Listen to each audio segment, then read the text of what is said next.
Nakapagluto nga pala kami kahapon mga idol ng napakasarap na sumang bilanghoy. Aba, hindi na nga ako nakatiis mga idol, kaya naman kumain na nga ako dito ng isa. Minsan lang naman kasi namin tumatikman, kaya naman itinudo ko na talaga. Sobrang maulan nga mga idol kahapon dito sa summer, pero si tatay hindi talaga nagpatilan. Okay lang daw sa kanya ang mabasa, ang importante daw may makain kami sa tag-ulan. Hindi ko na nga maintindihan ang panahon dito sa amin kasi lagi na lang may shoreline. Nakakaingit tuloy yung ibang lugar, naramdam na nila yung summer. Dito kasi sa summer, isang linggo lang yung pagitan, uulan na naman. Marami kasi ang maapektuhang trabaho dito sa probinsya mga idol kung magpapatuloy itong shoreline. Syempre karamihan kasi sa mga tao dito ay umaasa lang sa pagkasaka at saka sa pangingisda. Di ko nga agad natulungan si tatay mga idol dahil nga sa sobrang ulan. Bali ganito lang pala lahat mga idol yung na-harvest ni tatay, yung sasapat talaga sa aming lahat. Mahirap kasi kapag dinamihan baka masayang lang. Medyo malalaki na rin pala siya kahit papaano kasi 6 months pa lang daw ito sabi ni tatay. Bali may kanya-kanya ngang trabaho kami mga idol habang ginagawa nga namin ito. Si nanay ang tagabalat ng mga kamuting kahoy at ang tagahugas. Nagiging madali kasi mga idol yung trabaho kapag sama-samang gumagawa. Eto nga pala mga idol ang gagamitin namin sa pag-iidid ng kamuting kahoy. At saka itong butong na ihahalo natin sa suman. Mas masarap kasi mga idol yung suman kapag ginaluan ng butong. After nga ng ilang minuto ay ginawa ko na nga yung trabaho na naka-assign sa akin. Yung pag-iidid kasi yung pinakamahirap kaya dito sa akin ibinigay. Kapag ginagawa mo nga ito mga idol ay kailangan mo talagang mag-ingat. Dahil nga sa kailangan din natin ng dahon ay si tatay nga pala yung naka-assign din sa pagkuha ng dahon. Ang ginawa lang namin sa dahon ay inilulublob ito sa kumukulong tubig sa kawali. Ang iba kasi ang ginagawa nila sa dahon ay dinadangdang sa apoy. Kasi kami sabi ni nanay para mas mabilis ganito daw ang gawin namin. Yung ilulublob lang daw talaga sa kumukulong tubig. Kayo po ba mga idol, ginagawa nyo rin po ba yung ganitong paraan sa dahon? Medyo matrabaho nga talaga mga idol yung paggawa ng suman kaya kailangan talaga magtulungan ang bawat isa. Kasi kung gagawin mo lang talaga to ng mag-isa, grabe nakakapagod talaga mga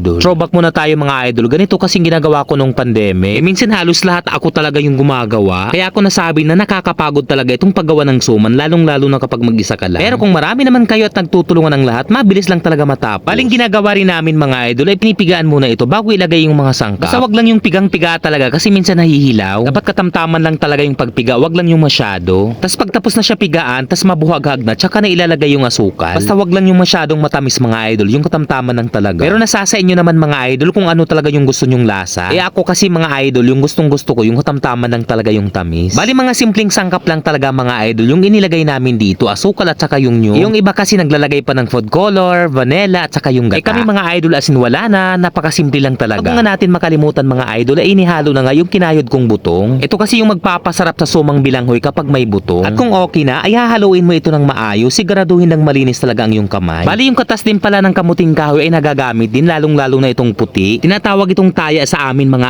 idol. Inihahalo din yan kasi sa suman para mas maging masarap talaga. At kung okay na ang lahat ay tsaka ka palang magsisimula magbalot. Mas bumilis pa nga mga idol kasi tinulungan din kami ng kapatid ko. Magaling din kasi siya magbalot kaya mabilis lang talaga matapos. Hindi na nga kami nagtagal mga idol kasi umabot lang siguro to ng 1 oras kasi marami naman kami. After nga namin magbalot mga idol ay inilagay na nga ito ni nanay sa kaldero ng isa-isa. So bali umabot nga daw ito mga idol ng 50 piraso kasi binila nga ito ni nanay. Sa steamer nga sana namin isasalang yan mga idol ang kaso wala nga kaming ganyan. Kaya no choice, kaya sa kaldero na lang talaga namin inilagay. At sa mga nagtatanong pala kailangan marami yung tubig na ilagay mo. Kailangan kasi maluto to ng maayos kasi kamuting kahoy nga. Makalipas nga mga idol ang sobra 1 oras, ito na nga yung itsura niya. Kaya nung naluto na nga mga idol dito pa lang talaga hindi ko na natiis kaya pinapak ko na agad.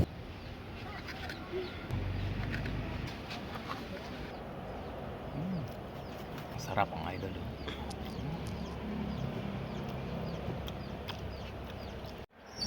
Kuha na rin